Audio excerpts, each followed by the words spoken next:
Boas tardes a todas e a todos. Bem-vindos a este retomar do Fórum sobre o desenvolvimento sustentável, as cidades e o desenvolvimento sustentável. É um prazer aqui estar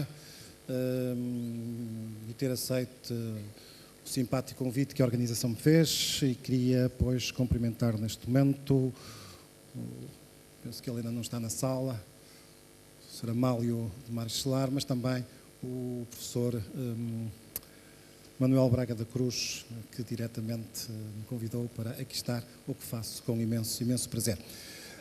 Nós temos um tema muito interessante, portanto, sobre tecnologia e inovação e novas tecnologias para as cidades, com um painel igualmente interessante de pessoas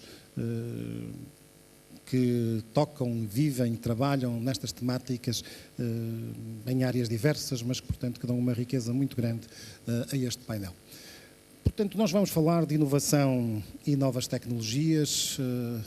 Sempre que falamos de inovação e novas tecnologias, temos que ter consciente e ter presente para que é que queremos a inovação e as novas tecnologias. Aqui está dito que queremos para as cidades, mas isso acontece porque é nas cidades que estão as pessoas e nós, de facto, devemos ter sempre presente que queremos a inovação e as tecnologias para as pessoas, para garantir conforto às pessoas, para garantir segurança, para garantir mobilidade, para garantir comunicações. É para fazer tudo isso, mas num quadro em que as cidades, que são as entidades em que socialmente nos agrupamos neste momento e, portanto, que têm o crescimento que temos vindo a verificar ao longo dos anos. Nas cidades, a concentração de pessoas faz com que quer a procura de soluções tecnológicas seja mais intensa, quer as respostas que são dadas pelas tecnologias tenham que ser mais conseguidas e mais estruturadas. Tudo isto é feito num quadro, e terá que ser feito num quadro de sustentabilidade, por um lado, sustentabilidade para assegurar o futuro, seja esse o futuro do ambiente em que vivemos, seja o futuro financeiro e económico das nossas estruturas, mas também num quadro de atratividade, porque as cidades só serão vivas e só serão mantidas se forem atrativas, se forem locais onde as pessoas se gostem de fixar, porque têm condições para viver, mas também têm condições para trabalhar, têm emprego e, portanto, é toda esta lógica de efeitos complexos que tem que ser, que as tecnologias têm que nos ajudar a conseguir. É evidente que tudo isto tem depois diversas interrogações. Se vamos usar as mesmas tecnologias em todas as cidades, corremos o risco de provavelmente ter as cidades iguais em todo o mundo, não haver diferença. Nós queremos que as cidades sejam atrativas, sejam cosmopolitas, mas queremos também que elas marquem a nossa identidade, tenham a nossa diferença.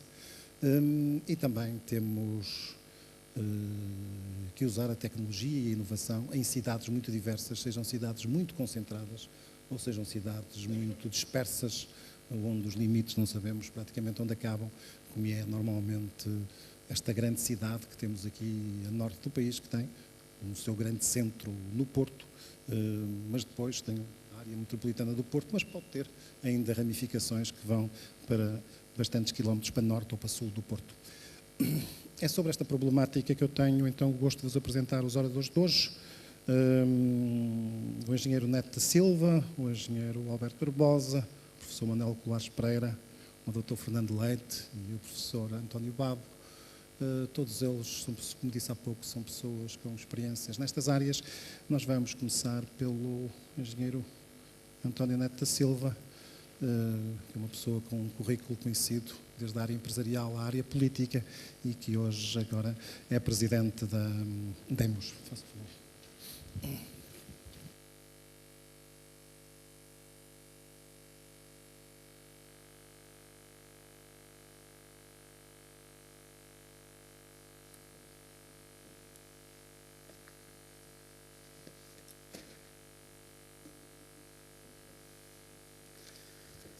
Sr. Presidente da Mesa, caros colegas de painel, excelentíssimas autoridades, amigas e amigos aqui presentes e outros assistentes.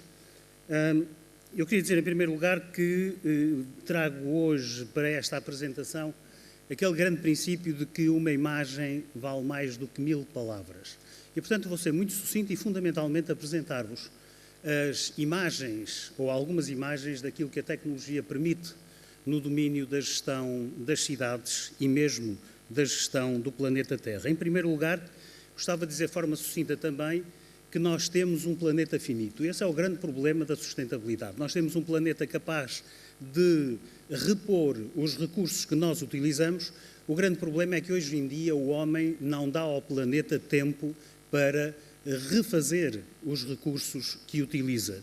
E, fundamentalmente, não dá tempo ao planeta para refazer recursos que são fundamentais à vida humana e que são o substrato da vida humana, como é o caso da água, como é o caso do ar, como é o caso do sol. Eu contava outro dia que quando tinha 13, 14 anos, talvez mesmo menos, ia de manhã para a praia de Matosinhos e besuntado de manteiga de cacau podia lá estar o dia inteiro sem que me acontecesse qualquer queimadura. Nenhum de nós poderia experimentar isso hoje, porque passado 1 ou 2 horas estava com queimaduras graves. Isto diz-nos daquilo que foi a evolução do clima e destes bens fundamentais que são o ar, a água e o sol. Dizer-vos também, de uma forma sucinta, que sou presidente e acionista da Deimos Engenharia. Nós estamos localizados em Lisboa,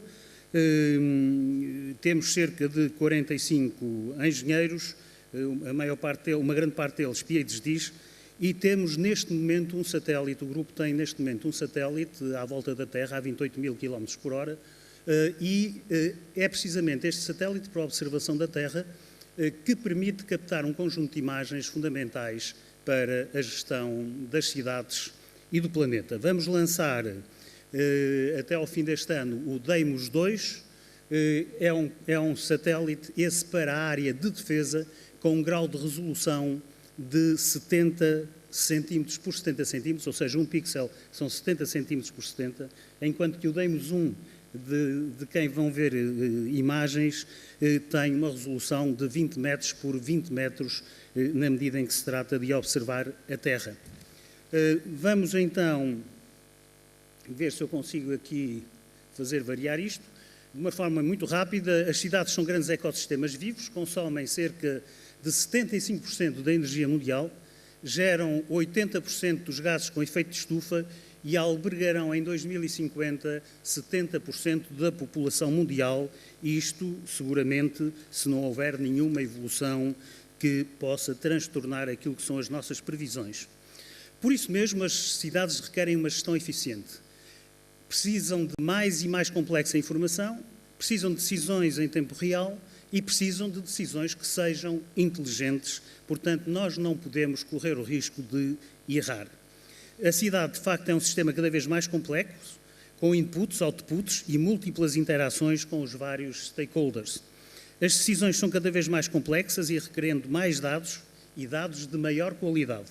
A tecnologia é fundamental para conseguir produzir, digerir e produzir recomendações inteligíveis ao ser humano.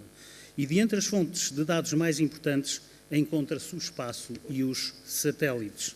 Uma coisa fundamental para dizer, nós todos fomos informados naquilo que nos ensinaram, mesmo a minha geração, de que para se ter sucesso é preciso crescer continuamente. Num planeta finito é impossível crescer continuamente, ou seja, a ideologia do crescimento contínuo vai ter que ser revista e só é possível continuar a crescer em termos económicos se, porventura, houver um impacto tecnológico de tal forma forte que seja possível separar o crescimento económico da utilização de recursos.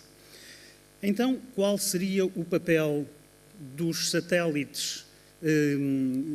Os satélites são tecnologias de detecção remota que, coordenados com sensores locais em plena Terra e com tecnologias de informação e comunicação, permitem gerar um sistema a que chamaremos cidade.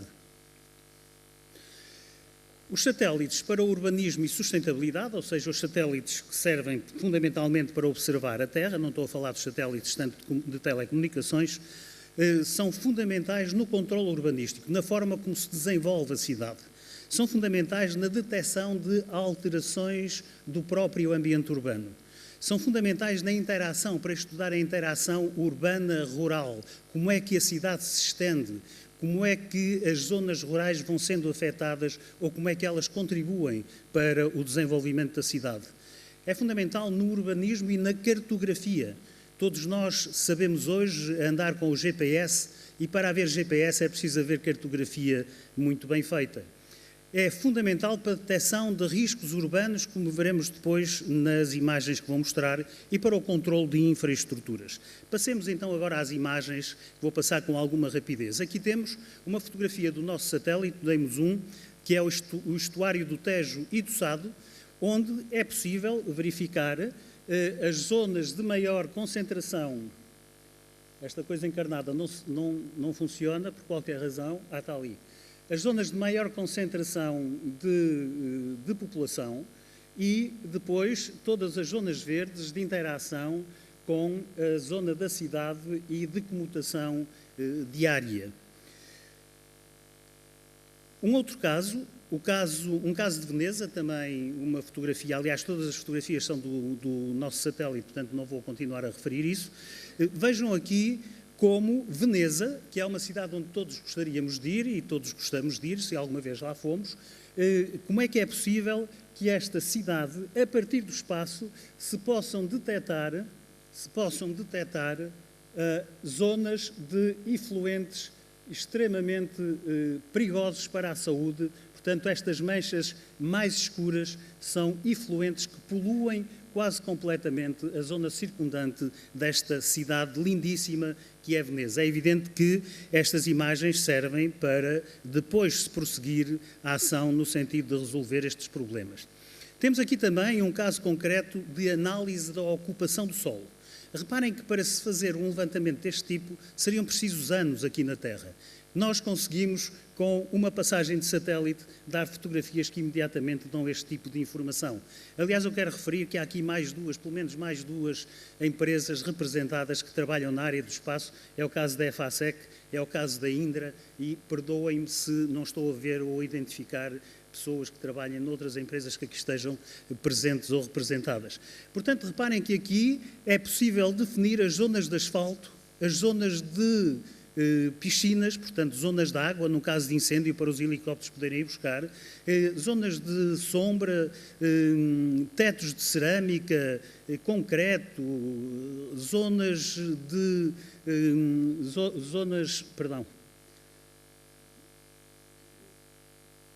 zonas com concreto no chão, o nível das estradas, etc. Portanto, aqui está como se pode, a partir do espaço, definir onde é que estão as zonas verdes, se há necessidade de as ampliar eventualmente ou não, onde é que estão zonas com água, etc. Eu vou passando porque o tempo é muito curto.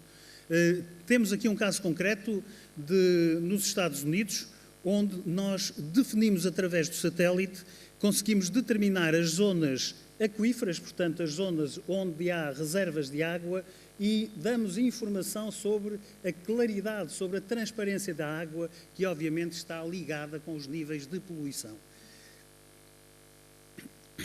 Temos um caso aqui também de São Francisco, nos Estados Unidos, uma zona de grande concentração urbana e, portanto, uma zona onde é possível monitorizar qualquer alteração que possa perturbar o ambiente da cidade. Aqui tem um caso concreto. O mapa extraído devia estar daqui, o mapa extraído devia estar deste lado e o mapa existente deste lado. Reparem que este era o mapa existente na Câmara Municipal, se quiserem, aquilo que a Câmara achava que eram as estradas no momento em que nós fizemos a observação aérea que permitiu definir quais eram as vias de comunicação, e reparem como, por exemplo, esta via de comunicação não estava referenciada e, portanto, há aqui um conjunto de vias de comunicação que não estavam referenciadas neste e que passam a estar apenas com uma passagem, com uma imagem do satélite. Os satélites também podem servir para gestão de emergências, caracterização de riscos urbanísticos, monitorização de inundações, caracterização de incêndios, e temos, por exemplo, aqui uma cidade no Japão, tá? Eu termino já. uma cidade no Japão, imaginem o grau de adrenalina que esta população gosta de ter, que existe à volta de um dos vulcões que volta e meia se torna ativo. Nós, a partir do espaço, conseguimos dar informação sobre qualquer modificação do vulcão que possa permitir pensar que vai haver algum problema. E, finalmente, vou acabar com esta, infelizmente tinha bastantes mais para vos mostrar. Temos aqui a zona de cheias na zona do Ribatejo, já em 2013, em março, delimitadas ali por um conjunto pela área vermelha, dando indicação imediatamente às autoridades, a partir do espaço, daquilo que foi. E para terminar agora, Sr. Presidente, porque esta acho que é interessante, nós tivemos a sorte de ser o nosso satélite a passar por cima de Fukushima. Foi o primeiro satélite a passar por cima de Fukushima, 4 horas depois do tsunami, e, portanto, nós temos aqui a vista do nosso satélite antes do tsunami, a vista do satélite e a determinação imediata, a partir do espaço, das zonas inundadas e, portanto, do nível de catástrofe que estava a ocorrer, permitindo imediatamente às autoridades tomarem as decisões que entendessem. E, Sr. Presidente, não posso abusar, infelizmente, mais do tempo e, portanto, por aqui me ficam alguns sem vos mostrar, mas poderemos continuar na fase de perguntas e respostas. Muito obrigado.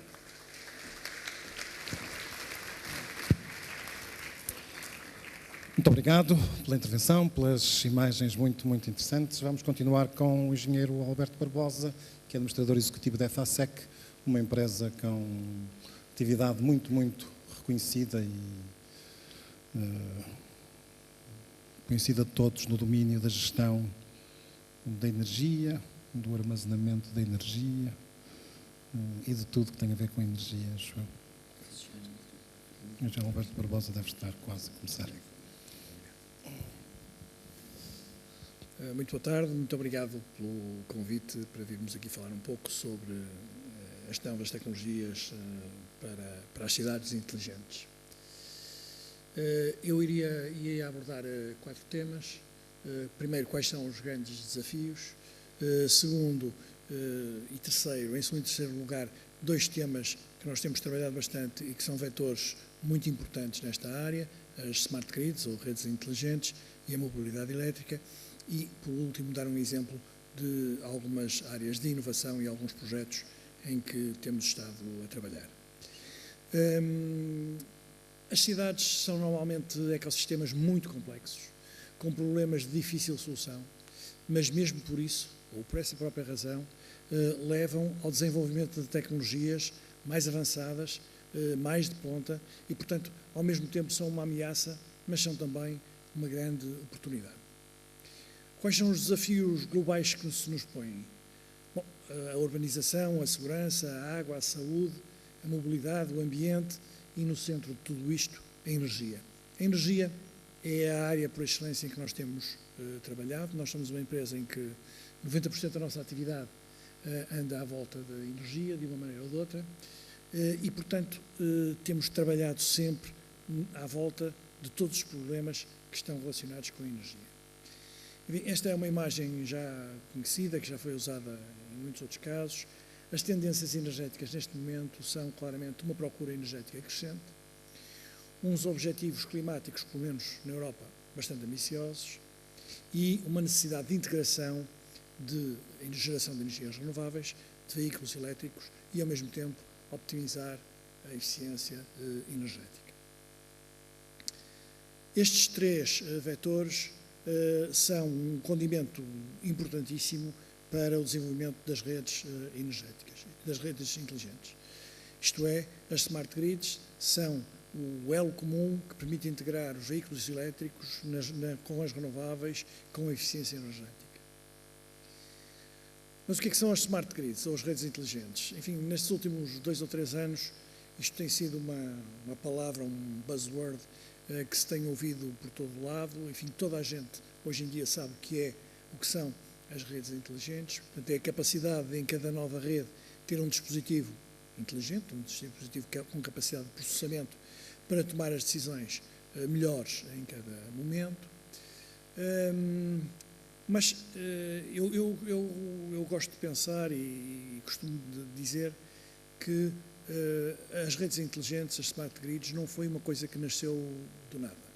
As redes inteligentes são a evolução lógica do que tem sido a evolução das redes elétricas. Se virmos, as redes elétricas têm a parte de geração, a parte de transmissão, a parte de distribuição e a parte dos utilizadores finais. Geração, as grandes subestações e redes de transmissão, a distribuição até os utilizadores finais. O que é que aconteceu? Aconteceu que nos anos 60 e 70 se começaram a automatizar as centrais. Depois, anos 70 e 80, as grandes subestações de transmissão. Portanto, instalações com grande superfície, 400 kV, 220 kV. A seguir, as subestações de distribuição, portanto, subestações de 60 kV, etc. Mais recentemente, as redes de distribuição e os postos de transformação. Aquilo que normalmente se chama as smart grids não é mais do que a evolução desta automatização, desta aquisição de dados, deste processamento de informação, até à casa do utilizador, à casa do consumidor, que hoje em dia é também produtor e, portanto, inventou-se uma palavra nova para isso, que é o prosumer, isto é, o consumer e o producer.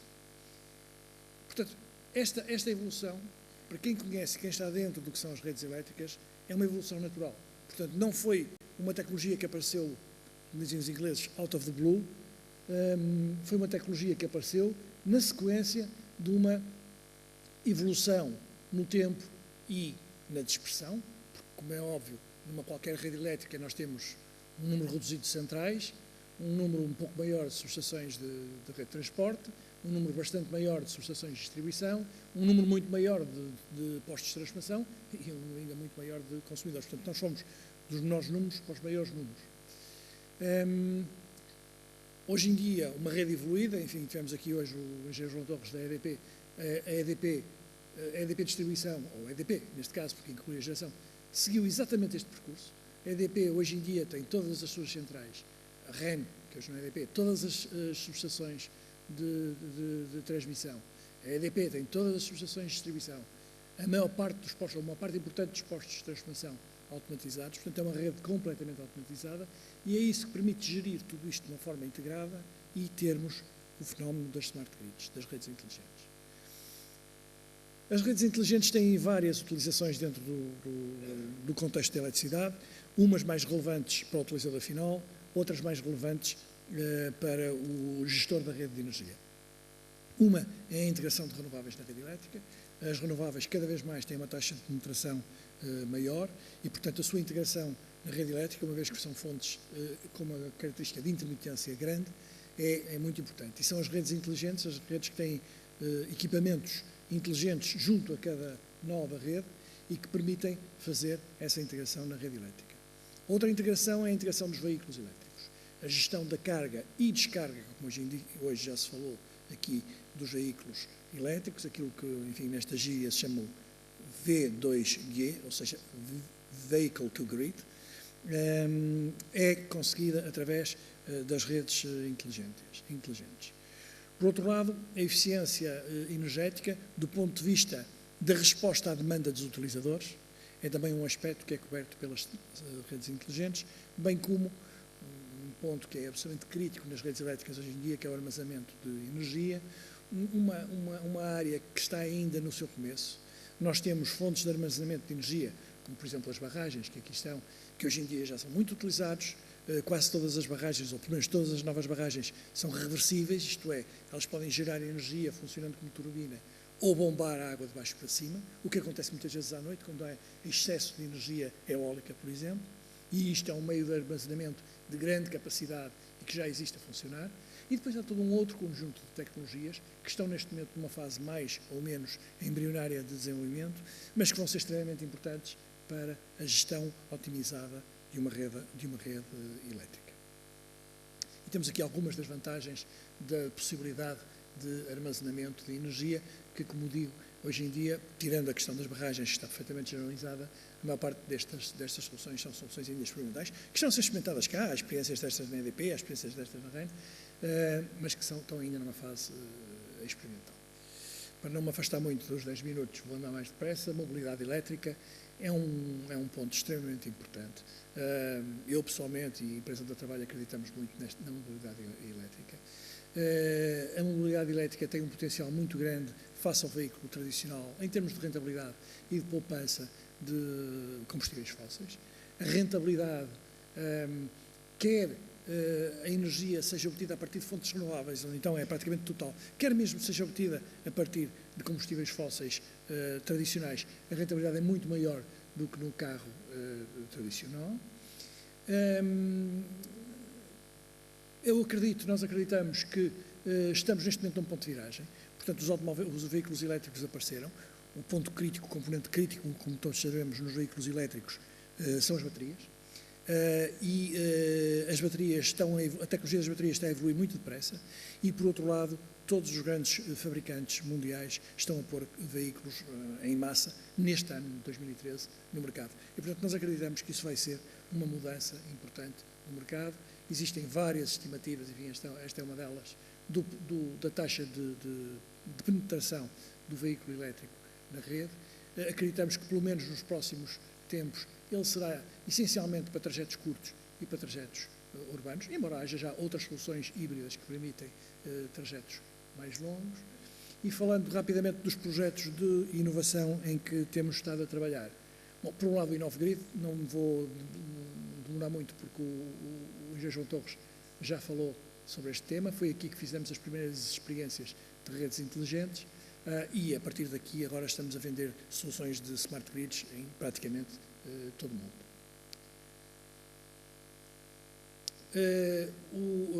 O MOBIE, portanto, foi o projeto, de alguma maneira equivalente ao InnovGrid para a mobilidade, que aqui em Portugal permitiu estender uma rede de carregamento muito significativa.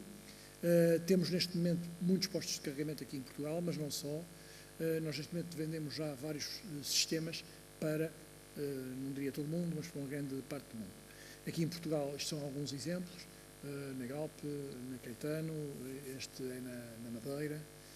Isto são postos domésticos de carregamento. Nós temos protocolos com várias marcas de automóveis que instalam isto em casa das pessoas. Isto, por exemplo, é um projeto muito interessante para uma utility norueguesa que eu vos peço que não me peçam para dizer o nome porque é quase que impronunciável, mas que tem um projeto que é a Autostrada do Ártico, onde estão a instalar 250 carregadores rápidos e 300 normais na Noruega. Um projeto com a Abu Dhabi, em Masdar, onde também temos um sistema de carregamento de veículos elétricos, portanto um sítio onde há muito petróleo, mas onde também investem nos veículos elétricos. Na Turquia, onde temos um sistema bastante grande em desenvolvimento. E finalmente, enfim, temos outros exemplos, mas nos Estados Unidos, onde temos na cidade de Chicago um sistema muito grande também em instalação, com mais de 900 postos a serem instalados.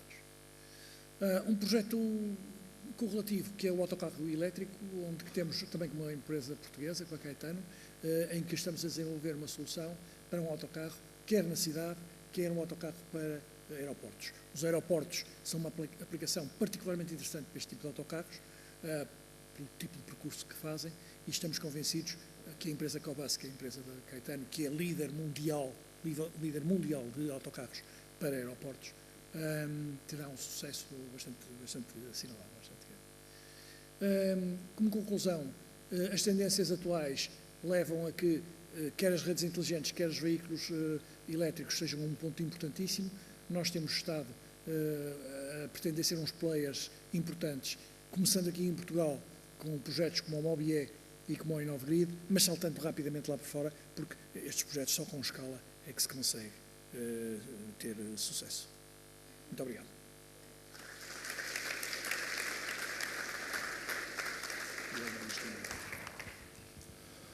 Muito obrigado pela apresentação. Nós vamos continuar com o professor Manuel Colares Pereira, que está aqui atrás de mim e que penso que também não precisa de apresentação, é um conhecido especialista em energia solar e com certeza é sobre essa área de atividade que nos vai falar.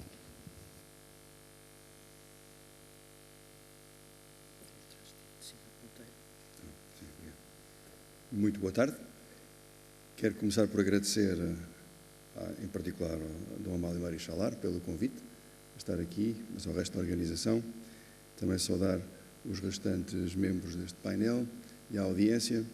Vou conversar um pouco convosco sobre energia solar. Acho que o desenvolvimento sustentável passa em particular pela energia solar, e é interessante perceber, ou procurar perceber, o que é que nós podemos esperar da energia solar neste contexto das cidades e das cidades sustentáveis do futuro. Olhamos primeiro para aquilo que se passa hoje em termos de consumo de energia final na União Europeia, para perceber que praticamente metade é para calor e frio. A eletricidade corresponde apenas a 20%, transportes 31%. Mas dentro deste calor e frio, o que é interessante é que 34%, portanto um terço, são temperaturas relativamente baixas, abaixo de 250 graus Celsius, o que quer dizer que temos aqui uma matéria facilitadora, digamos, para a utilização de energia solar. A União Europeia prevê que em 2050, por intermédio de medidas de eficiência energética, o consumo de energia nos edifícios e na indústria venha a reduzir-se em 40%. E prevê também que a contribuição do solar térmico, que hoje estaria por aqui, quase não se vê, suba até cerca de metade daquilo que será utilizado nessa altura para a produção de calor e frio. Metade. Em termos, quer dizer, este caminho já foi iniciado, quer dizer, estamos aqui. Todos nós conhecemos aplicações, por exemplo, de aquecimento de água no setor doméstico, também nos serviços, neste caso, por exemplo, aquecendo os duches e as piscinas. Mas à medida que o tempo vai passando, vamos tendo aplicações realmente também de aquecimento ambiente e notem que vamos ocupando cada vez mais os telhados das casas.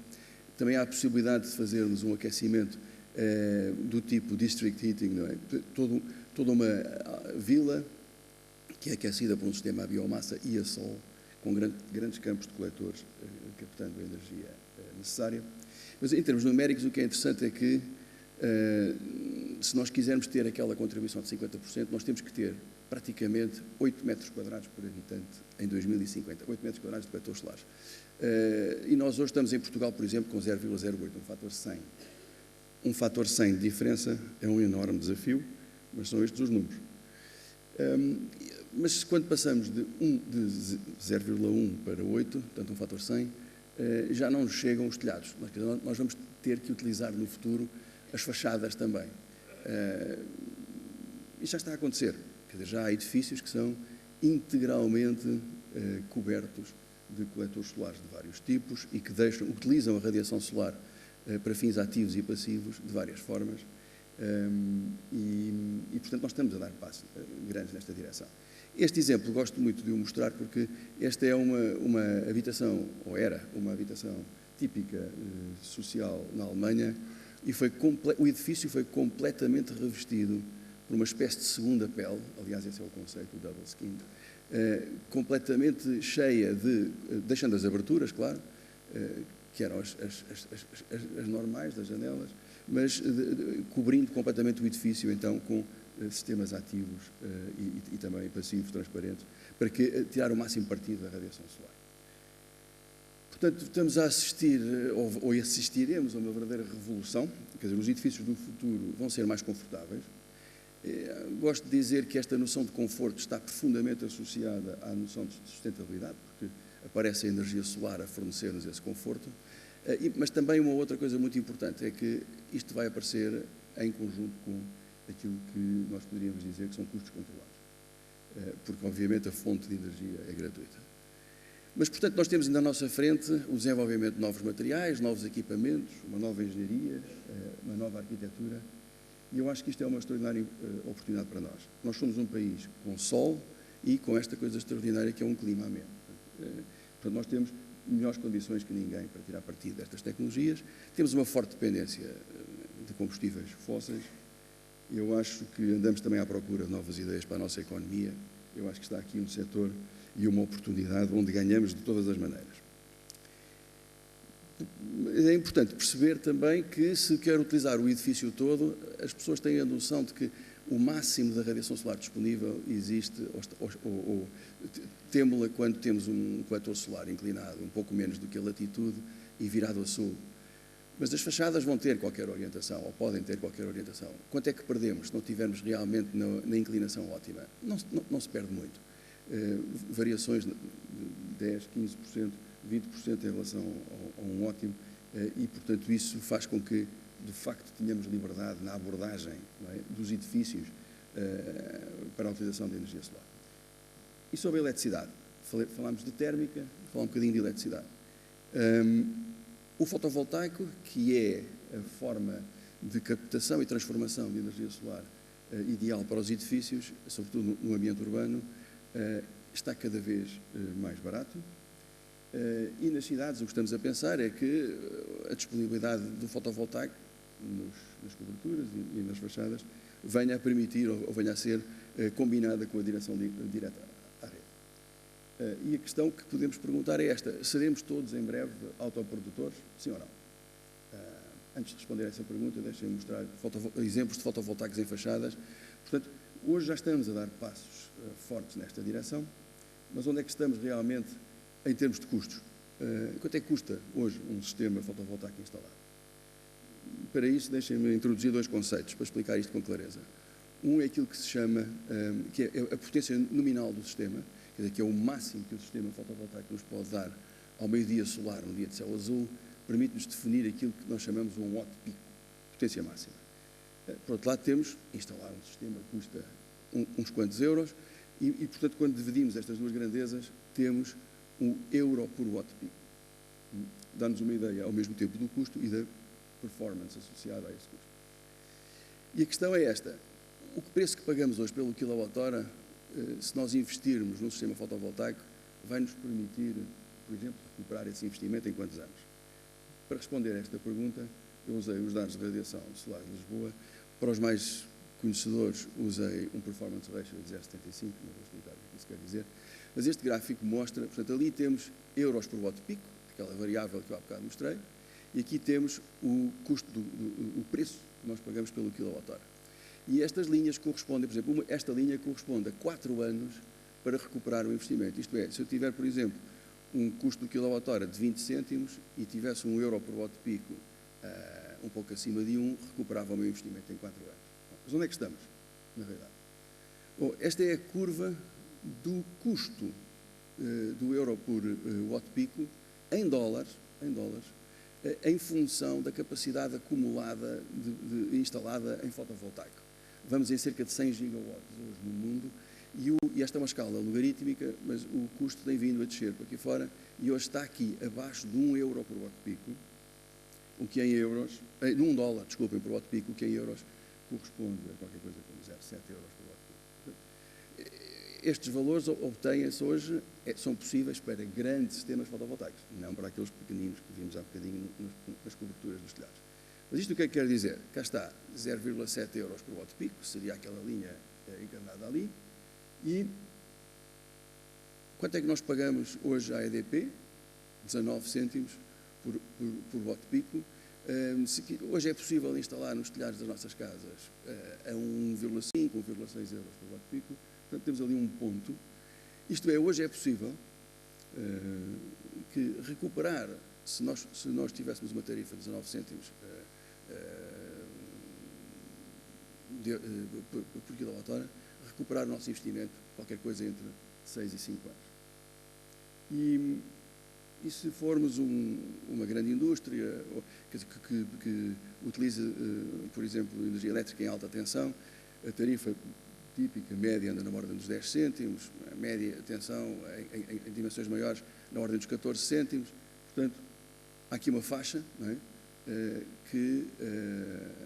Com valores de euro por watt pico mais baixos, porque para grandes sistemas eu consigo baixar hoje já o euro por watt pico instalado a valores mais baixos. Estamos a falar em meia dúzia de anos, 7, 8 anos talvez, para recuperar o investimento, sem qualquer tarifa bonificada, simplesmente com a poupança de eletricidade comprada como sempre compramos, à utility, à EDP, na maior parte dos casos. Portanto, o que é que nos vai acontecer? Nas cidades, através da injeção na rede, no dia em que nós possamos fazer net metering. O que é isto do net metering? É eu poder fornecer energia à rede e ir buscar energia à rede e fazendo um balanço de custos correto. Se eu fornecer energia ao meio-dia, ela tem um determinado valor, se eu estivesse a comprar, esse é o preço a que a utility me devia comprar. Bom, este conceito chama-se net metering. Esta legislação ainda não existe. Hoje não é possível ainda fazer isto, fazer o verdadeiro balanço da energia fornecida e da energia utilizada, mas quando isto for possível, estamos em condições pelo lado do custo dos fotovoltaicos, estamos muito mais perto de sermos autoprodutores do que provavelmente as pessoas nesta sala pensavam. A ligação com o armazenamento, ouvimos o engenheiro Alberto Barbosa falar sobre isto, com baterias, a ligação entre as baterias, a possibilidade de combinar esta questão das baterias e do armazenamento com o próprio veículo elétrico, a gestão da energia nas baterias, feita pela utility connosco, uma relação entre a oferta e a procura nova, que surgirá certamente no futuro. Nós vamos ter, portanto, aqui um outro conjunto de oportunidades a explorar no futuro. Até conclusão, produzir a sua energia, seja ela térmica, seja elétrica, vai ser uma verdadeira revolução, vai corresponder a uma forma de estar nesta área de energia completamente diferente do que aquela que tem sido a atual, aquela que nós estamos habituados, mas ela vem aí, ela está muito perto, ela é compatível com o desenvolvimento sustentável e ela é, em si, uma boa parte da solução para o enorme desafio que são as alterações climáticas e as suas consequências. Nós temos que realmente nos preocupar com isto. Para Portugal, com a sua tecnologia, com a tecnologia que dispõe hoje, a indústria que dispõe hoje e com o seu recurso solar abundante, isto constitui uma enorme oportunidade. Não podemos ficar à espera, temos que andar depressa para tirar verdadeiramente o partido daquilo que está ao nosso alcance. Obrigado pela vossa atenção.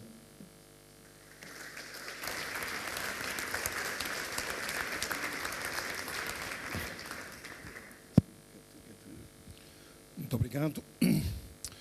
As cidades têm pessoas, têm muitas pessoas e, portanto, geram resíduos e esses resíduos têm que ser tratados, aproveitados e penso que é disso que vamos ouvir falar o Dr. Fernando Leite, que é administrador delegado da LIPOR.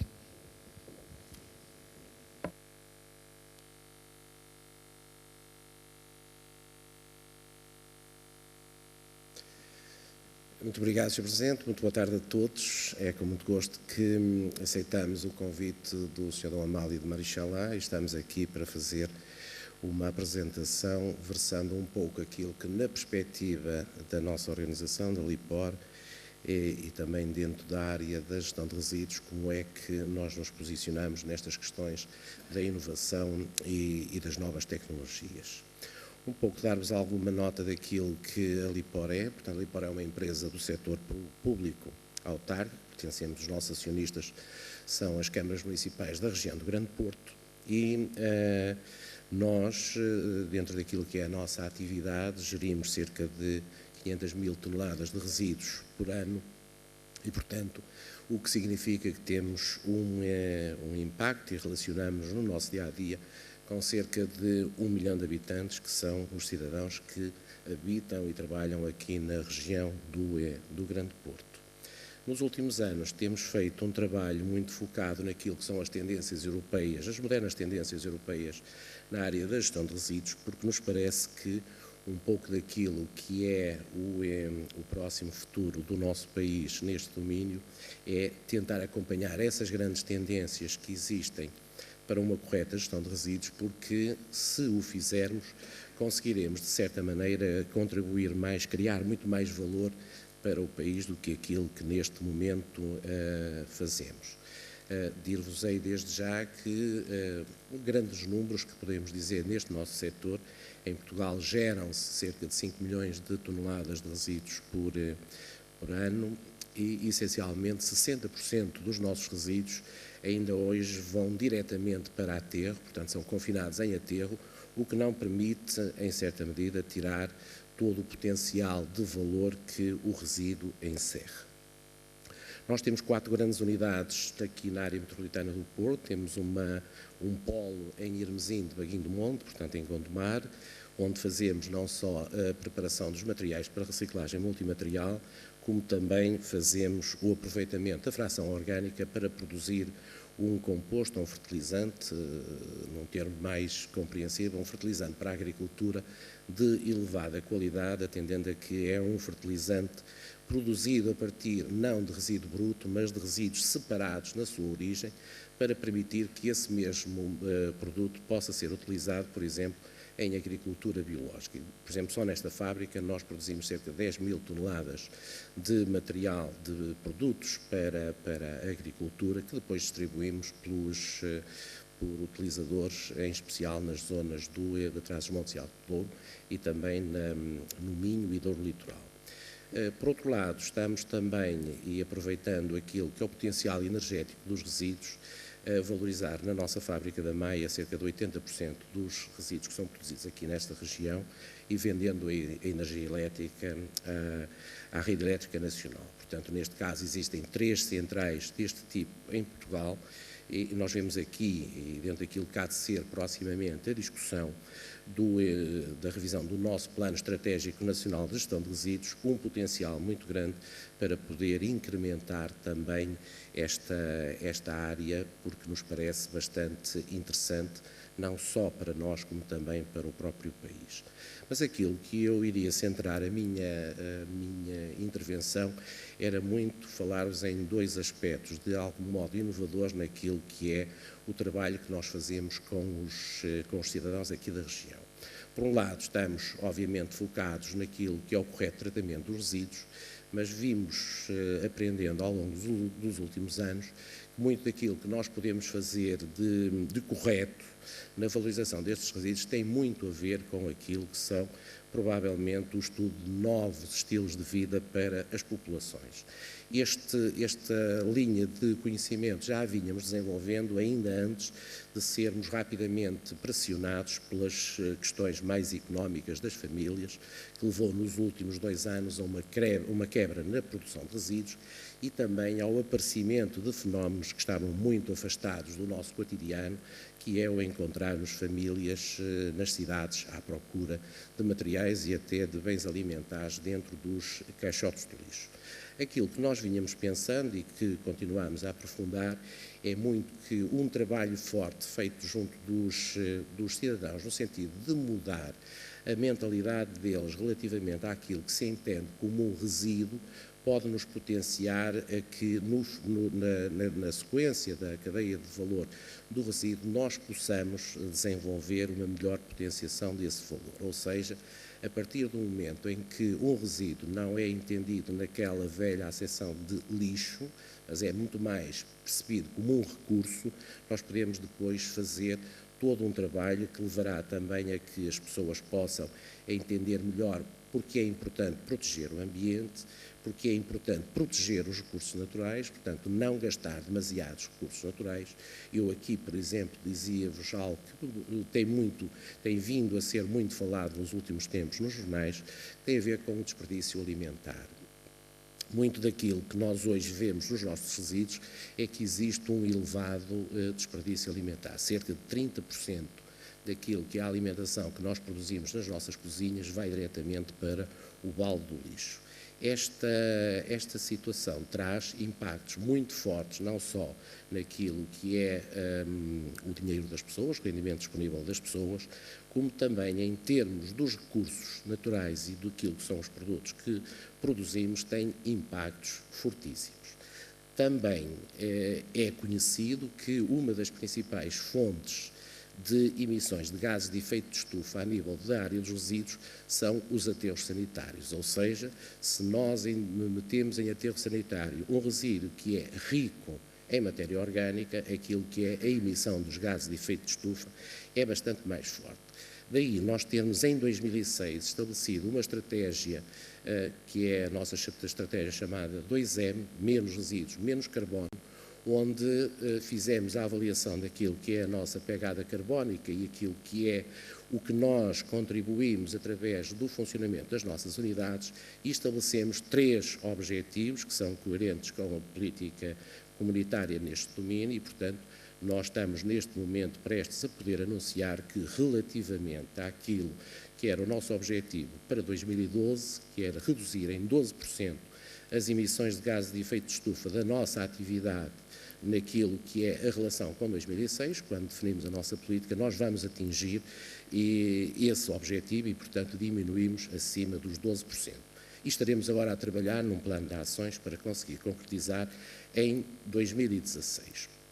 Dentro desta ótica, também pensamos que existem formas muito bem elaboradas de podermos contribuir também para um outro aspecto que ainda hoje de manhã aqui foi falado, que tem a ver muito com a felicidade das pessoas, para além de todo o nosso trabalho nas hortas urbanas, naquilo que é um projeto completo que nós promovemos aqui na região para divulgação e disseminação das hortas urbanas, há também um objetivo na área da gestão de resíduos, ou seja, com um projeto de hortas, nós estamos a incentivar os cidadãos a fazer a prevenção na produção de resíduos, ou seja, a aproveitar parte dos seus resíduos para, através da compostagem caseira, fazerem um composto ou um adubo para utilização nas hortas e depois, com um projeto articulado com as câmaras municipais, trabalharmos para que cidadãos possam usufruir desses espaços que, dentro do perímetro da cidade, para além de trabalharem naquilo que nós consideramos a felicidade das pessoas, porque as pessoas encontram-se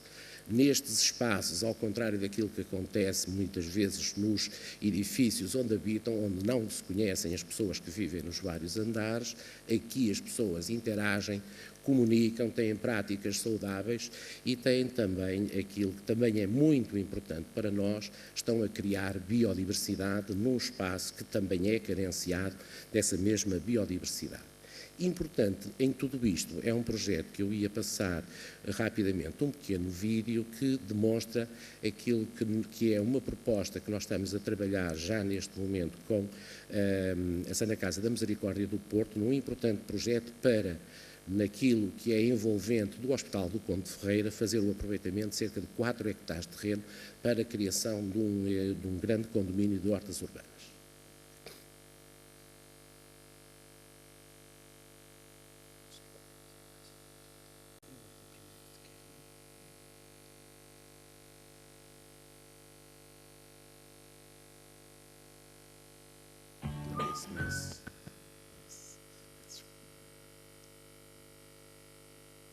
Peço desculpa que há um outro pequeno vídeo e, portanto, vamos tentar que...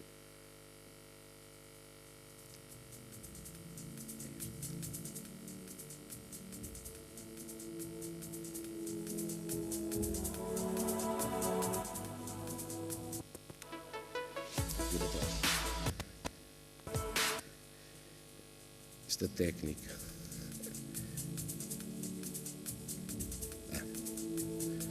Isto é um espaço que existe já no hospital, nas traseiras do Hospital Conde de Ferreira.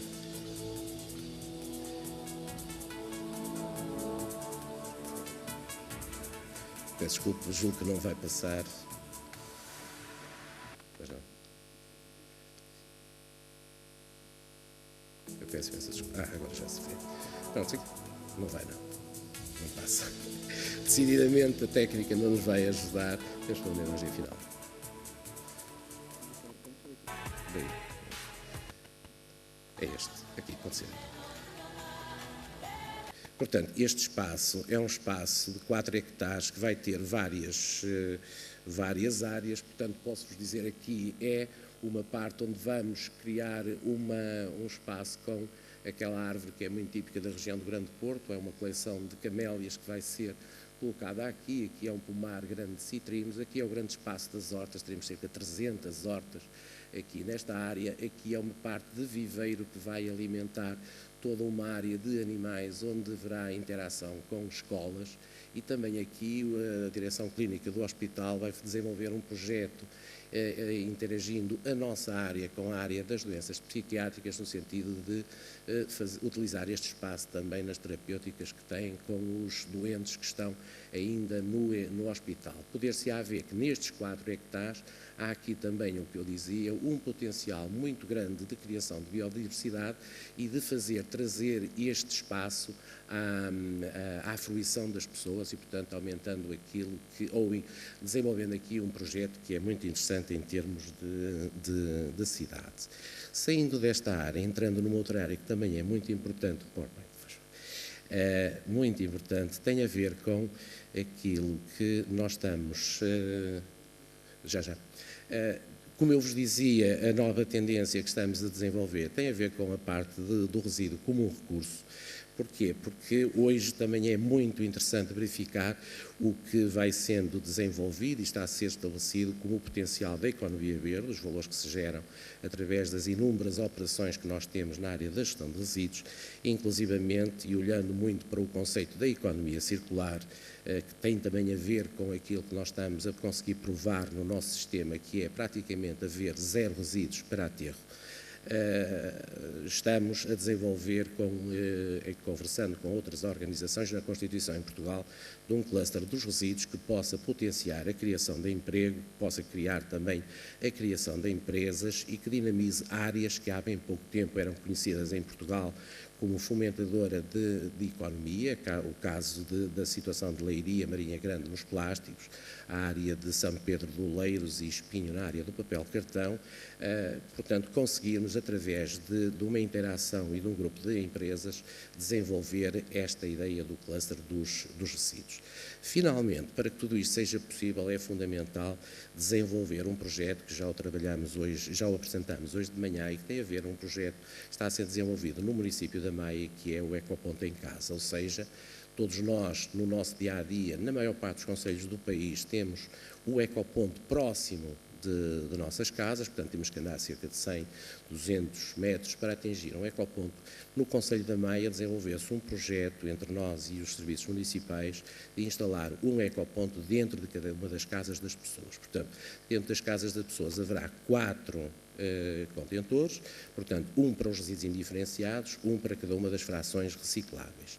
Cada um destes contentores tem um chip de identificação, portanto, cada uma das pessoas tem atribuído depois na base de dados um sítio, portanto, pode no seu dia-a-dia avaliar aquilo que é a sua produção de resíduos, pode verificar o que é que está a contribuir em termos de quantidade de resíduos, porque numa primeira fase serão avaliados certos e determinados indicadores, já dentro de um ano estaremos a avaliar o peso dos próprios resíduos e, portanto, nós iremos cada vez mais potenciar a recolha destes resíduos de uma maneira a potenciar as frações da reciclagem. E como?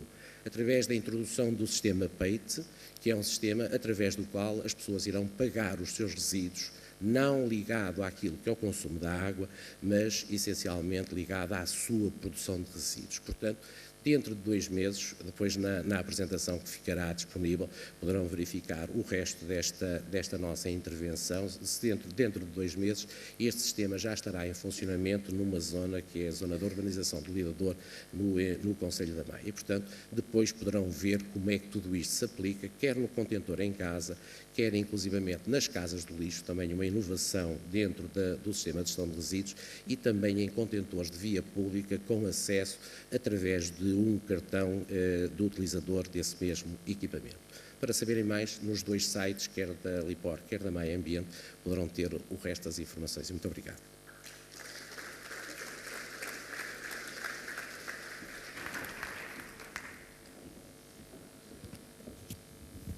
Muito obrigado. Vamos ter a última apresentação deste painel com o professor António Babo, da Faculdade de Engenharia da Universidade do Porto, que nos vai falar sobre questões associadas à mobilidade.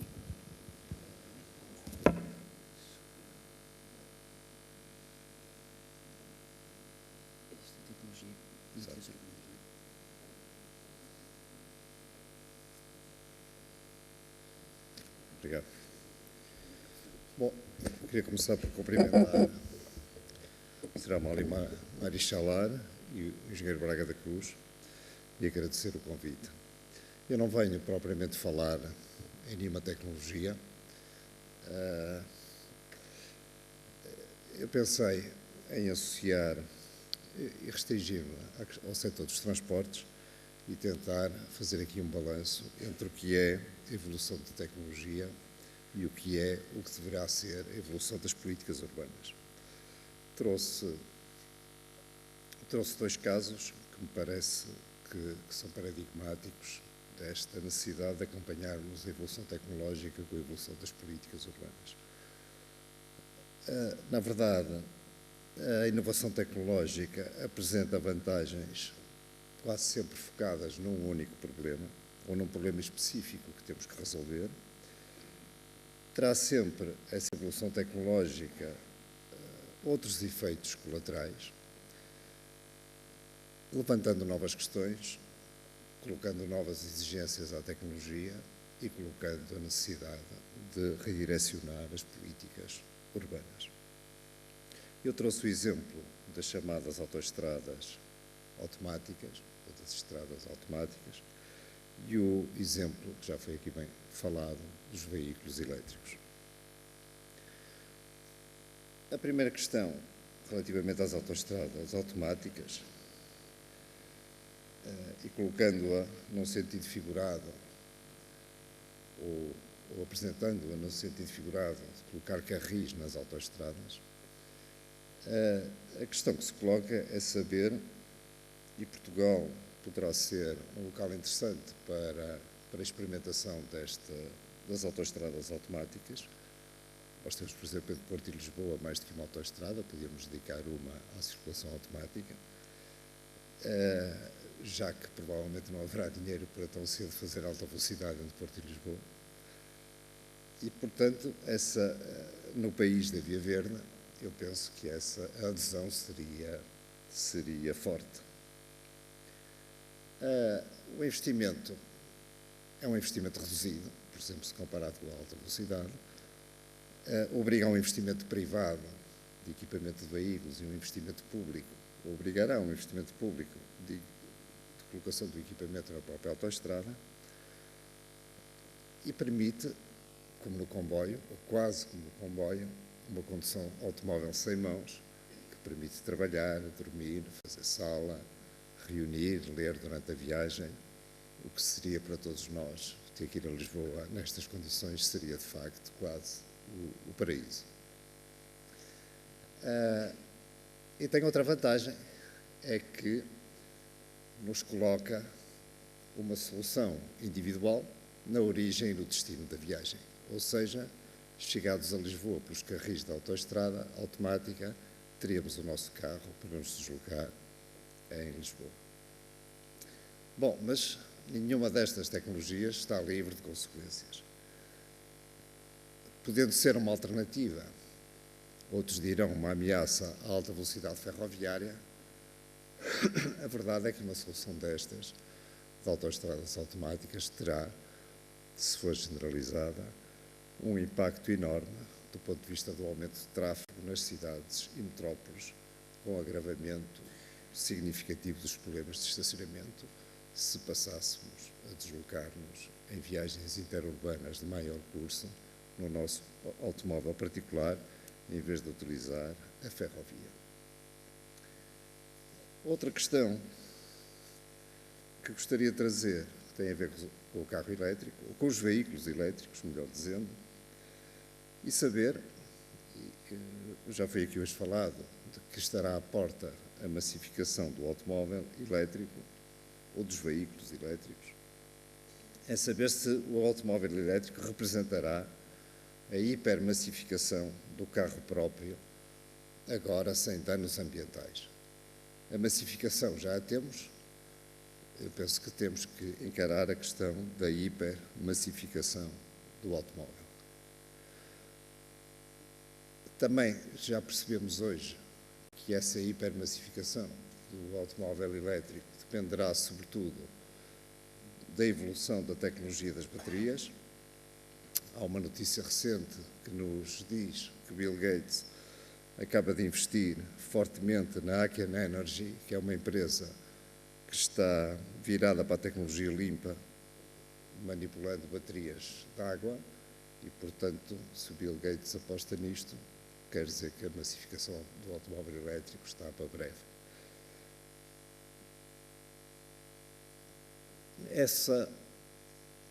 Os veículos elétricos, como sabemos, têm uma vantagem que é inquestionável. Resolvem-nos a má consciência ambiental. Eliminação da poluição do ar e do ruído serão as mais significativas, mas haverá outras.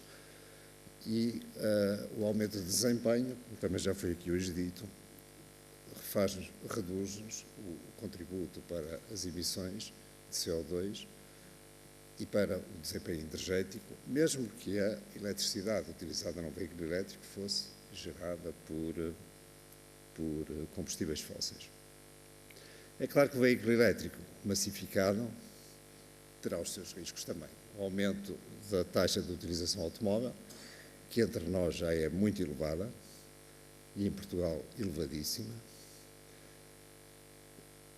por eliminação, basicamente, do argumento ambiental, ou seja, a limpeza das nossas consciências, pelo menos.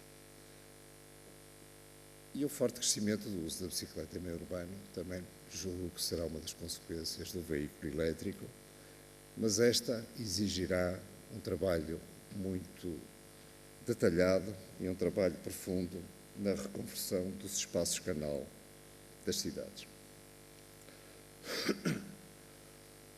O Gabriel Dupuy, em 1995, publicou um livro, O Automóvel e a Cidade, em que explicava claramente o fenómeno das metrópoles e o efeito do automóvel no crescimento das metrópoles como conjuntos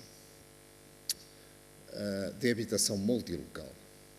O que é que ele queria dizer com isto? Queria dizer que nós criamos, todos nós, meia dúzia de ambientes temáticos nos quais nos movimentamos bem e normalmente até não saímos muito desses ambientes temáticos. O ambiente onde estamos alojados, um ou mais do que um alojamento, o sítio do lazer, o local das compras, o local onde nos encontramos com os amigos habituais, o local de emprego, o sítio do desporto, a escola dos filhos, o cinema, o sítio ao ar livre. E entre estes ambientes especializados, ao gosto de cada um, hiperdeslocamos-nos pelo território. Hiperdeslocamos-nos por autoestradas metropolitanas, por ruas, por velhas estradas e praticamente não damos conta do que está entre os nossos sítios, entre os nossos ambientes temáticos. E eles estão, na verdade, ligados normalmente por grandes baldios urbanos que as políticas urbanas já não conseguem controlar. O automóvel teve uma evolução nos últimos anos fantástica. E essa evolução não está terminada, vai continuar. Do automóvel de grandes dimensões ao automóvel pequeno, há um grande caminho, percorreu-se um grande caminho e julgo que porventura esse caminho ainda não terá terminado. Por exemplo, a Smart anunciava aqui há uns tempos que está a investigar a forma de empacotar veículos uns atrás dos outros como os carrinhos de supermercado e, portanto, para diminuir o espaço do aparcamento. Portanto, essa evolução está longe de estar terminada. De veículos muito poluentes, estamos quase nos veículos limpos. De poucos veículos nas ruas das nossas cidades, em que se andava a pé pela faixa de rodagem, temos muitos veículos. E temos desde o primeiro veículo, que temos veículos para todas as escalas territoriais.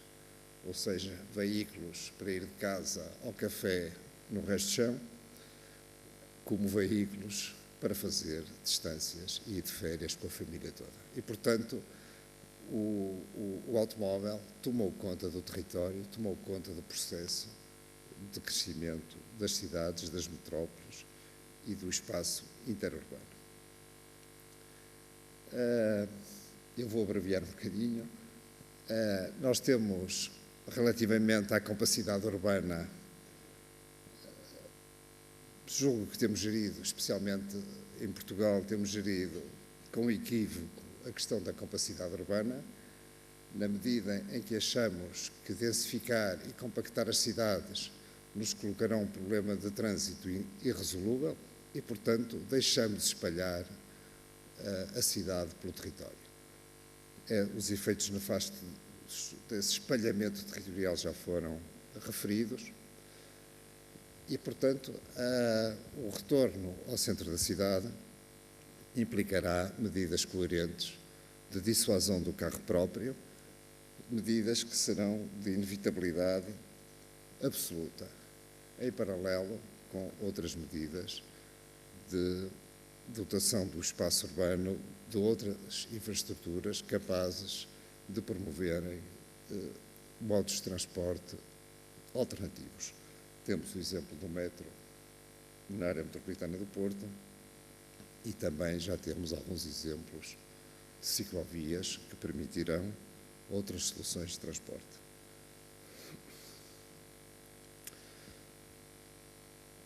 O combater ou resolver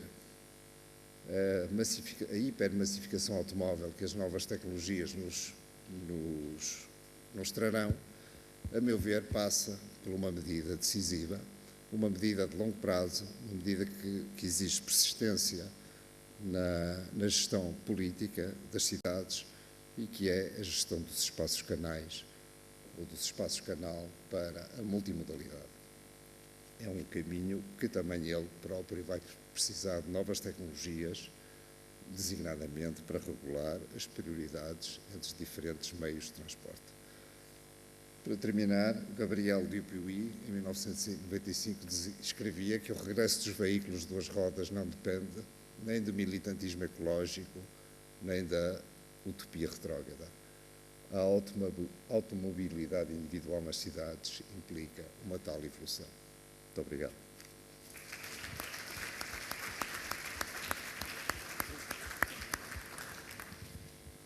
Muito bem, muito obrigado. Nós temos agora um espaço de debate que terá no máximo 15 minutos, seguindo-se a conferência que está programada.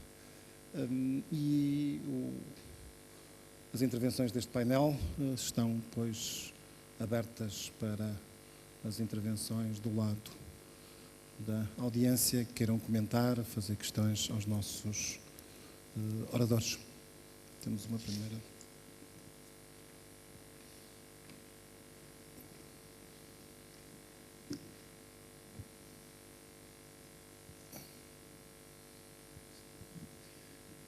Hello. I will speak in English if that's okay. Okay. Yeah. I'd like to direct a simple question to the gentleman from the PV, from the Cátedra University. I'm from Endesa in Spain, obviously. I'm here in Portugal. I'd just like to know what your feeling is on the legislation for the net metering. In Spain, we're very anxious to see what the outcome will be from the eternal governmental debate about how they will actually push it through. They say that in June we are going to get a definitive royal decree through. I'd like to know what the situation is here in Portugal, and if you are hopeful that when something does come about, will there be a business case? As in, will it be an attractive legal frame? Okay, thank you very much. Quer responder? We can answer in Portuguese, or you prefer in English? Yeah. In English, yes, it's no problem.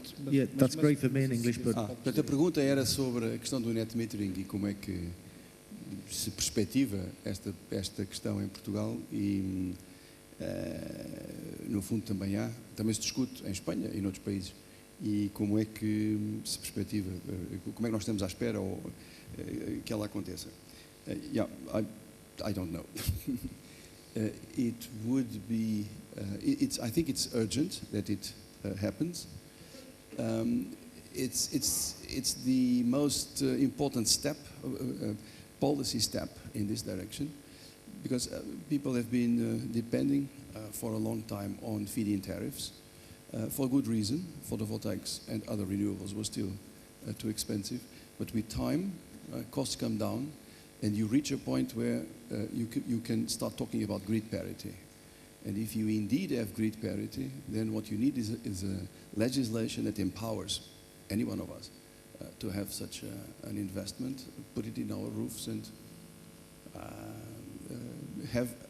produce electricity for self-consumption. But when we have access, or when we are not consuming, exporting it to the grid. And net metering must be done in a way, not just a balance of energy, but also a balance of price. because otherwise it's not really net. So I know that the Portuguese government Secretary of State for Energy is thinking about these matters. I have heard him talk about it, in fact, but we don't know when and how this legislation will come about. Right now it is possible to produce electricity, we can do that in our own roofs, but we cannot use the energy for self-consumption. We have to export it all. And there are feed-in tariffs, so there's a way to go about this, but that's not the way for the revolution I was talking about. The revolution I was talking about comes when it's completely open and free, and we don't have that yet. Yeah, sorry, I cannot be more explicit. Yeah, thank you very much for your answer. I'd just like to add to that in Spain, we hope that, as I said, in June, things will be clearer, the legislation will come through, and the key issue here at the moment is how much the distribution company will be paid for the use of the grids when we export. This is the key factor, shall we say, in the pricing model. The difference between whether it will be interesting from a business case or not interesting from a business case. Thanks very much. Yeah, indeed. Muito bem, mas penso que o engenheiro Alberto Barbosa quer também fazer um pequeno comentário. O que eu gostava de dizer não tem a ver com isto, mas tem a ver sobretudo com o ambiente regulatório que se vive em Portugal, em Espanha, na Europa, de uma maneira geral, e que tem a ver com as renováveis. Toda a gente sabe que é um ambiente neste momento extremamente negativo. E extremamente negativo porquê? Porque se há coisa com que os investidores não lidam bem é com a incerteza. As condições podem ser melhores, podem ser piores. Se forem piores, é preciso afinar os sistemas para conseguir trabalhar nessas condições. Com tudo isso, os investidores e, enfim, as entidades que estão envolvidas nestes processos são capazes de lidar. Agora, a incerteza regulatória, sobretudo em países onde tradicionalmente isso não se acontecia, enfim, se fôssemos para países mais exóticos, isso seria expectável, mas em países europeus isso é extremamente negativo. O que aconteceu em Espanha, o que aconteceu na Bulgária, o que aconteceu na Roménia, o que aconteceu de alguma maneira em Portugal, embora de uma forma mais mitigada, foi terrível para tudo quanto é investimento nas renováveis. Praticamente, o investimento reduziu-se a zero. Em Espanha reduziu-se praticamente a zero na fotovoltaica. Na eólica houve impactos terríveis e isso muito dificulta imenso o investimento. Quer o investimento, enfim, das entidades locais, das próprias utilities, quer sobretudo o investimento de terceiras partes, de fundos de investimento. Quando se começou a trabalhar na área das fotovoltaicas e das renováveis eólicas, dizia-se que esta era uma atividade extremamente interessante para fundos de investimento, porque era uma atividade muito estável, enfim, o sol era o que era, as centrais fotovoltaicas são sistemas relativamente simples e, portanto, a previsão do rendimento, que até podia nem ser muito grande, mas ao longo dos anos era uma previsão muito estável. Do ponto de vista técnico, 100%. Do ponto de vista real, zero. Porque o que aconteceu foi que, de um momento para o outro, os governos unilateralmente alteraram as legislações e projetos que eram rentáveis deixaram de o ser, projetos que estavam em fase de project finance deixaram de ser financiados e, portanto, tudo isso se repercutiu de uma maneira extremamente negativa nestas áreas. Muito obrigado. Mais intervenções?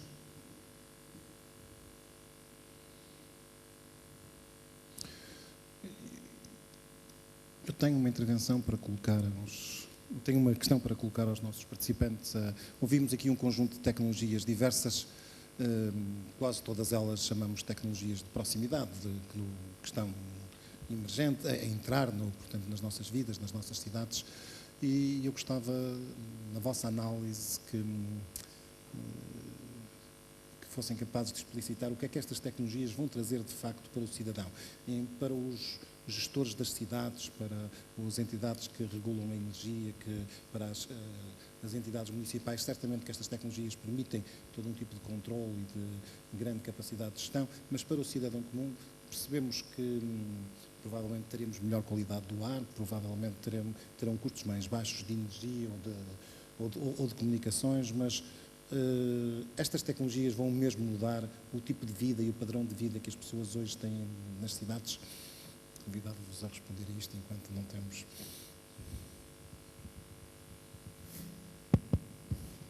Bom, eu posso começar para dizer, no domínio dos satélites, por exemplo, dou-lhe um conjunto de casos concretos. Em primeiro lugar, eu não tive oportunidade de mostrar as outras imagens, não eram muitas as que faltavam, mas de qualquer forma nós conseguimos, através do nosso satélite, informar as autoridades das zonas de grande combustibilidade, o que significa uma poupança brutal em termos de floresta. Nós somos capazes de dizer com antecipação que uma determinada área bem delimitada e perfeitamente delimitada pode entrar em combustão de um momento para o outro.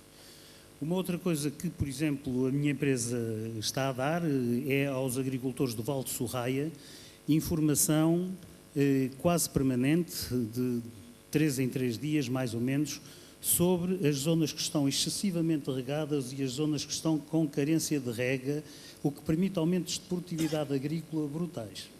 Uma outra área é a área que todos nós conhecemos do GPS, sem os satélites, portanto, nós não podíamos ter este conforto de sair de casa e termos praticamente a certeza, porque às vezes falha, mas praticamente a certeza que chegamos ao destino, mesmo que não tenhamos a menor ideia de onde é que está o destino. E, naturalmente, tudo aquilo que eu mostrei de gestão do território, eu dou-lhe um exemplo muito concreto de uma das áreas que não mostrei, que é a definição das áreas ardidas. Por exemplo, quando há um incêndio, as autoridades, normalmente procurando medir a nível terrestre, demoram 7 a 8 meses a definir a área ardida e sempre com muito erro. Nós damos, num prazo de 48 horas, a fotografia da área ardida e a medição perfeita daquilo que ardeu. Portanto, relativamente ao cidadão, há no domínio da agricultura a possibilidade de aumentos brutais da produtividade agrícola, e esse é um problema que se vai pôr nos anos próximos com o crescimento da população e a escassez de terras e de bens agrícolas. No domínio da tecnologia, quer dos telefones móveis, quer do GPS, já referi.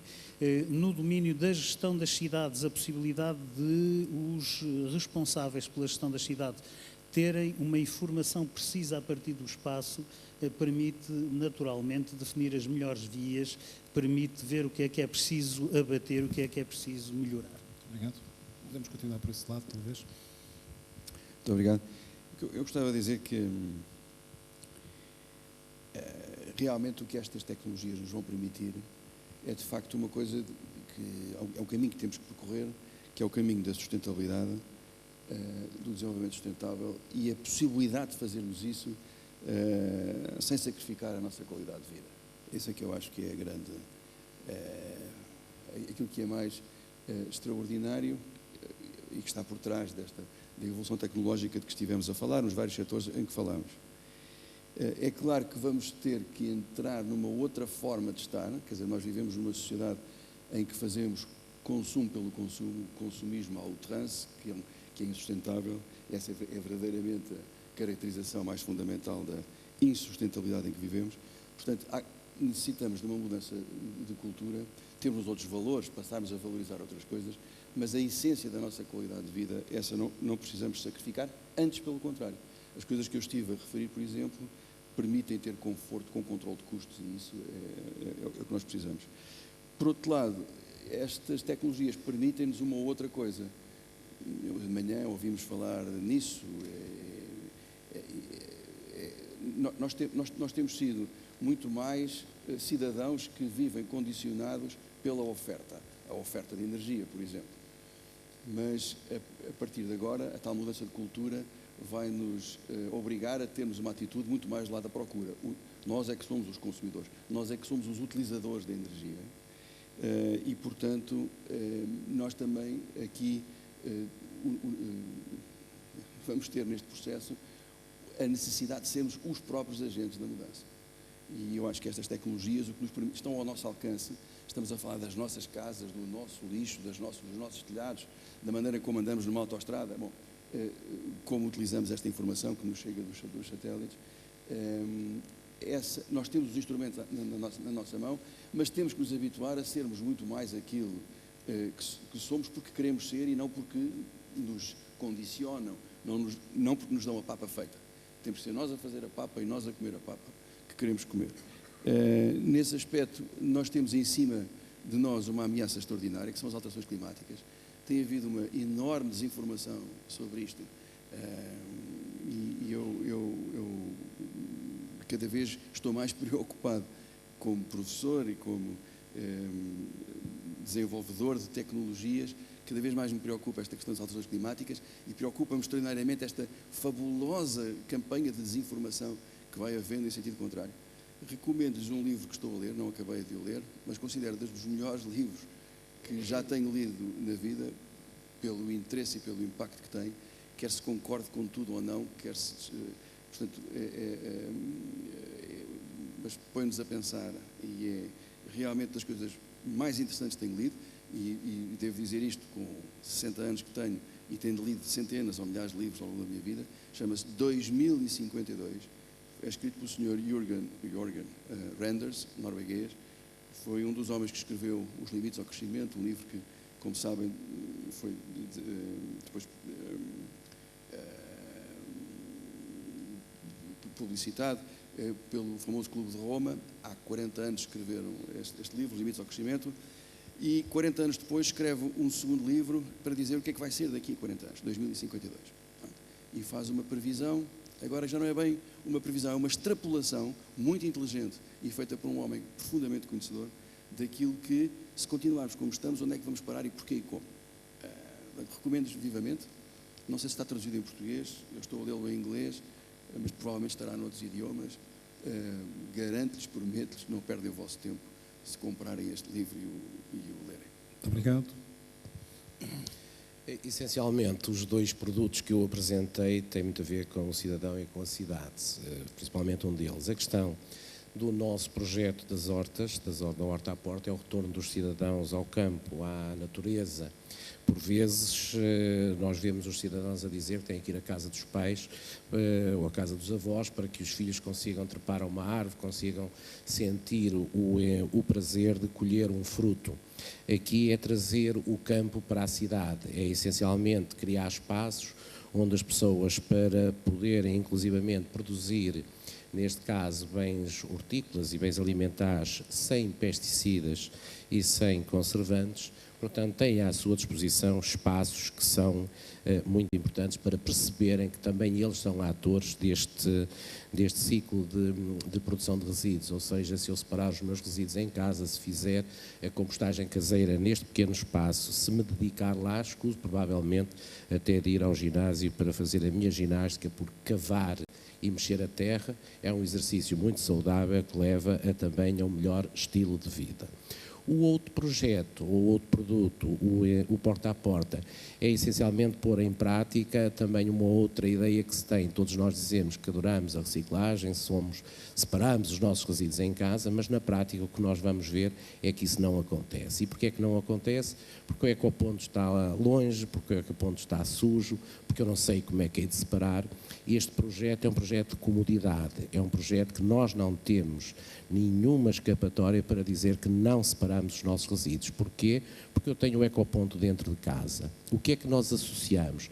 Associamos a esta boa prática de ter o ecoponto dentro de casa a parte daquilo que nós entendemos que é a Smart City, que é fazer com que eu possa medir aquilo que é o comportamento do cidadão, e aqui também entram os comportamentos de consumo sustentável, ou seja, eu consumir apenas aquilo que preciso, e nesse aspecto premiar os cidadãos que separam os resíduos, que provavelmente até preferem produtos mais ecológicos de outros produtos que não deveriam comprar e, portanto, são penalizados se, neste caso, não fizerem a separação dos resíduos. E, portanto, aqui é também ir àquilo que é um instrumento muito poderoso de mudar a mentalidade dos cidadãos, que é, em alturas de crise, fazer com que funcione a questão económica, ou seja, eu eu premio os que fazem as boas práticas e eu penalizo aqueles que não as fazem. Portanto, aqui também o princípio do poluidor-pagador, que neste aspecto irá seguir, e neste caso do Conselho da Maia será um projeto muito interessante, inclusivamente no benchmarking com outras cidades europeias. Muito obrigado. Vamos passar para o lado esquerdo, pedindo um esforço de síntese adicional aos nossos dois oradores deste lado. Eu gostava de referir aqui um tema que foi já focado, mas que penso que é muito importante, que é o seguinte. Um aspecto decisivo de todas estas tecnologias renováveis é o seu custo. Foi falado por Sr. Costa Pereira.